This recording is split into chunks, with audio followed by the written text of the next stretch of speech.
Bonjour à toutes et à tous, merci de prendre le rendez-vous de ce 12h45 dont voici le sommaire. Le 24 septembre de chaque année, on célèbre la journée mondiale contre les brevets logiciels, une journée qui appelle à limiter la portée du droit des brevets et à protéger les petites et moyennes entreprises. Et les femmes prennent désormais d'assaut le métier de journaliste. Entre détermination, disponibilité, elles se retrouvent malheureusement sujettes à tous les préjugés. Les raisons sont à suivre.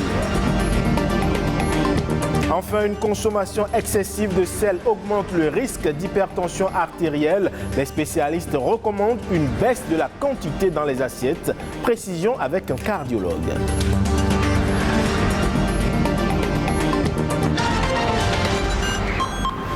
Bienvenue à vous si vous nous rejoignez. Alors que les débats sur les brevets logiciels secouent le monde, plus de 80 sociétés, associations et développeurs logiciels ont décrété le 24 septembre comme étant journée mondiale contre les brevets logiciels. Cette initiative vise à mettre fin au brevetage nuisible de logiciels, garantissant que les programmeurs et les entreprises puissent bénéficier en toute sécurité des fruits de leur logiciel. Les précisions à travers cet élément signé Rodrigue Babaguito.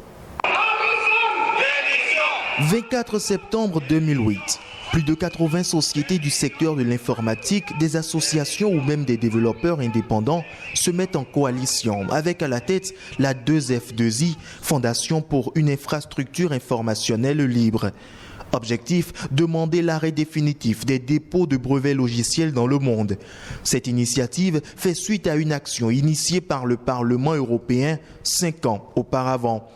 Le 24 septembre 2003, les parlementaires européens adoptent une série d'amendements pour limiter la portée du droit des brevets. Tout de suite, l'inquiétude se fait grande au sein des utilisateurs, des hommes d'affaires et des développeurs. Pour eux, l'octroi de brevets logiciels par les offices de brevets à travers le monde affecte la liberté d'innovation. Le même jour, une pétition mondiale ne tarde pas à être lancée pour demander de stopper la délivrance de brevets logiciels.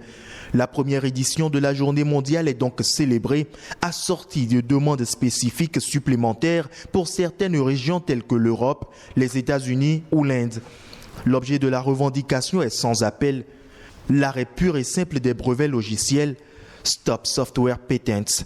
L'objectif à travers cette journée est de rassembler à l'échelle mondiale une coalition mêlant le monde des affaires et la société civile afin d'obtenir des lois qui excluent clairement les logiciels du champ de la brevetabilité.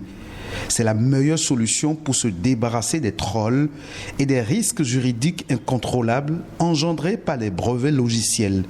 Le jour où l'industrie du logiciel dressera un front net contre les brevets logiciels marquera le début de la fin des trolls. À quand cette fin? Difficile de le dire. Le Conseil des ministres de l'Union européenne subit une influence considérable des offices nationaux de brevets et s'acharne alors à vouloir légaliser en Europe les brevets logiciels. Les offices européens continuent à accorder les brevets logiciels et brevets sur les méthodes d'affaires sans l'approbation du législateur par une interprétation créative de la Convention européenne sur les brevets. Les organisateurs comptent célébrer cette journée mondiale chaque année. Pour voir cette célébration s'arrêter, des clarifications essentielles doivent être apportées en droit national pour mettre un terme à la délivrance de brevets logiciels et à leurs effets sur l'économie numérique. Et ce métier, longtemps réservé aux hommes et qui se féminise de plus en plus, il s'agit du métier de journaliste. Eh bien, malheureusement, aujourd'hui, être une femme journaliste peut être considéré comme contraire aux normes sociales et être à l'origine de méfiance. Et pourtant, le métier fait appel à de la détermination, de la disponibilité et du savoir-faire, chose dont font preuve les femmes. Être femme journaliste, un engagement et de nombreux défis, c'est un élément signé Elvis Chakbe, Kinette Sabo et Sabirat Ao. Bonjour, très heureuse de vous retrouver. Le métier de journalisme fait appel à beaucoup de volonté, de détermination, d'engagement et d'ouverture d'esprit. Un métier noble que pratiquent aussi bien les hommes que les femmes. Cependant, les contraintes de la profession renvoient souvent à une mauvaise image de la femme journaliste dans la société béninoise. Par son métier, elle devient une personne publique. Elle est à la télé, elle est à la radio, elle écrit son nom, elle signe des papiers. Elle est obligée d'avoir le contact facile pour avancer dans son travail et pour avoir les informations. Mais du coup, on peut penser que cette femme-là, elle parle avec les ministres, elle parle avec les DG, donc c'est une femme facile, donc c'est une femme frivole. Alors que ce n'est pas forcément ça. Et mieux encore, la femme journaliste, c'est celle-là qui peut revenir à la maison à tout moment, qui peut rentrer très tardivement. Et donc, quand tu es une femme mariée et que tu rentres à de pareilles tardives, c'est qu'on se pose la question, ça va, mais celle-là, elle est où? Elle se prend comme qui? Et donc, l'entourage te prend comme quelqu'un qui est déjà en train de tromper ton époux. Il existe néanmoins un grand écart entre tous ces préjugés et la réalité. Ceux qui ont un regard malveillant, malsain sur la corporation féminine dans le journalisme, c'est un grand crime à l'endroit de ces femmes-là parce qu'elles sont des élites, elles sont des combattantes. Non, il y a beaucoup de femmes journalistes qui sont respectables, mères de foyer, très correctes et admirables, je dis. Comment parvenir alors à dépasser toutes ces représentations négatives envers la femme journaliste? Il revient à la femme de limiter un peu un certain nombre d'actes déviants qui prêtent attention, qui prêtent à équivoque. L'une des attitudes à avoir, c'est que lorsque vous sentez tout de suite la menace et que vous sentez qu'il y a un certain manque de respect qui arrive, il faut recadrer tout de suite pour montrer que, ah non, j'ai de la personnalité, je ne permets pas, je ne tolère pas qu'on me dise certaines choses. Si la place de la femme dans les médias est de plus en plus prépondérante, des défis restent encore à relever pour effacer les idées préconçues que la société a aujourd'hui de la femme journaliste.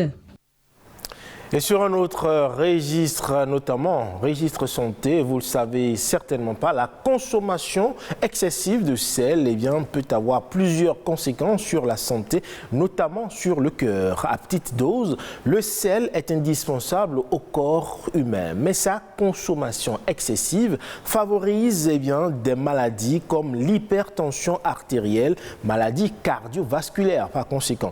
Un cardiologue nous donne ici quelques conseils pour maintenir notre cœur en bonne forme. Certes, nous avons besoin d'une concentration de sel pour que nous puissions tenir debout physiologiquement, mais nous devions savoir que la consommation excessive de sel, c'est mauvais.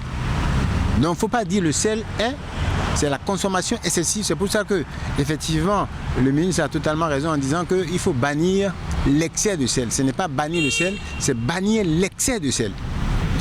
Un hypertendu, la première des choses qu'on va lui conseiller, en dehors de tous les autres conseils, c'est de diminuer la quantité de sel pour agir. Rien que la diminution de la quantité de sel permet de réduire le niveau de l'élévation de la tension. Il n'est pas indispensable de saler les aliments tant que pour notre goût, ça passe. C'est pour ça que l'alimentation, mieux vaut ne pas du tout le saler en cours de cuisson et le saler à table un tout petit peu. Et on est parti, c'est soi-même qui sale son aliment. Ça permet de savoir que oui, je vais saler mon aliment. Je mets une petite quantité dedans. Mais il est capital de faire en sorte que toute la famille ait le même comportement alimentaire dès le bas âge, surtout chez les enfants. C'est ça qui sera gardé et c'est ça qui va préserver le capital de vieillissement de leurs artères. Donc si on veut vivre longtemps, avec pas du tout, très peu de maladies du cœur et des vaisseaux, avec pas du tout de cancer, avec pas du tout des maladies vraiment chroniques comme les problèmes respiratoires, etc. Il est important de savoir se donner le temps de marcher, de savoir se donner le temps du loisir, du bien-être, de ne pas rester confiné. et de garder le sourire et en gardant la tolérance pour qu'on se donne la main de manière commune et se dire pour la cause de la vie, ensemble nous restons avec le cœur. À présent, on fait un tour d'horizon des sujets ayant marqué l'actualité durant ces dernières 48 heures. C'est la Nation en bref.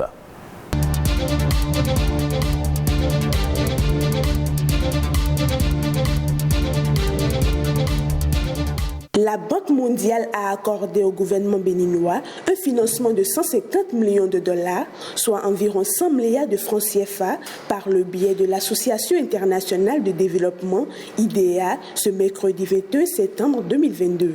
Le fonds va servir à renforcer l'autonomisation des femmes et des filles, aider et motiver les jeunes filles à poursuivre leurs études secondaires grâce à l'enseignement des compétences de vie. Ce programme envisage aussi élargir l'accès à une énergie fiable et durable et améliorer la gestion fiscale et la dette. Ce nouveau financement vient donner un coup de pouce au programme d'action du gouvernement 2021-2026 et particulièrement au plan national de développement 2020-2025 dont la priorité est de réduire la fécondité pour tirer parti d'une dividende démographique. L'indemnisation des personnes affectées par le projet d'aménagement de 80 hectares à Togbin dans la commune d'Abomey-Calavi sera bientôt effective. C'est l'une des décisions prises par le Conseil des ministres du mercredi 21 septembre dernier. Les dites indemnités seront versées à toutes les personnes détenant des biens immobiliers qui sont affectées par le projet d'aménagement des 80 hectares. Sur le site, il est prévu la construction d'un boulodrome aux normes internationales destiné à abriter la Coupe du monde de sport boule, d'un hôpital de référence et d'autres infrastructures d'intérêt général.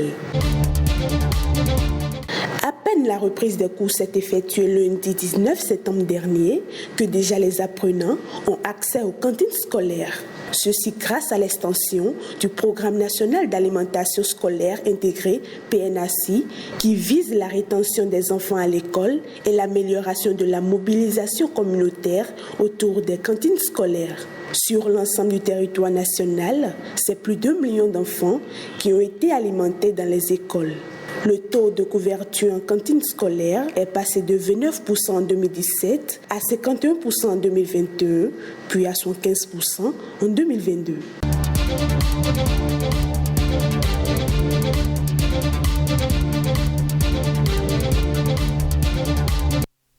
Et c'est tout pour ce 12h45 que vous pouvez retrouver sur le site de l'ORTB, le 3, w.ortb.bj.